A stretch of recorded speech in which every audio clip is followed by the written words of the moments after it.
Lecteur, lectrice, s'il vous reste moins de 3 doigts, vous avez réussi votre enfance. Je vais vous citer des livres jeunesse, des albums, qui font partie de l'élite des albums. Parce que l'histoire, parce que l'illustrateur ou l'illustratrice. Et plus que ça, je vous invite à les relire aujourd'hui. Parce que quand je dis qu'il s'agit de la crème des albums, ça veut dire que même les adultes peuvent encore les lire et déceler des messages qu'on était très loin d'avoir compris quand on était enfant. Baisse un doigt si tu as lu Pétronille et ses 120 petits de Claude Ponty. Je pourrais même dire si tu as lu un Claude Ponty en règle générale. On reconnaît les illustrations de Claude Ponty parmi 1000. On aime ou on n'aime pas, mais il faut reconnaître qu'il y a une patte. Les messages derrière les textes.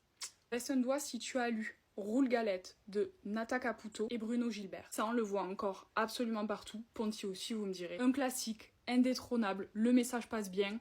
On valide. Baisse un doigt si tu as déjà lu Max et les Maxi-Monstres de Maurice Sendak. Là, plus que la crème de la crème, vous avez peut-être l'un des premiers albums qui a été fait à destination des enfants et en plus pour traiter de choses bien différentes de ce qu'on faisait avant. C'est-à-dire là, on n'a pas envie de les éduquer en leur rentrant plein de bonne conduite dans la tête. On participe à déconstruire des clichés.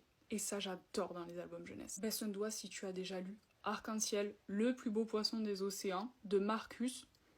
Pifster, c'est non toujours imprononçable. Un classique, on l'a toutes et tous en tête, surtout qu'il y avait un jeu de texture. Et ça, les enfants, les jeux de texture, on a les yeux en paillettes. Et dans la même idée, baisse un doigt si tu as lu Elmer de David McKee. Relisez vraiment tous ces livres. Et si du coup vous n'avez pas baissé de doigt, allez les lire.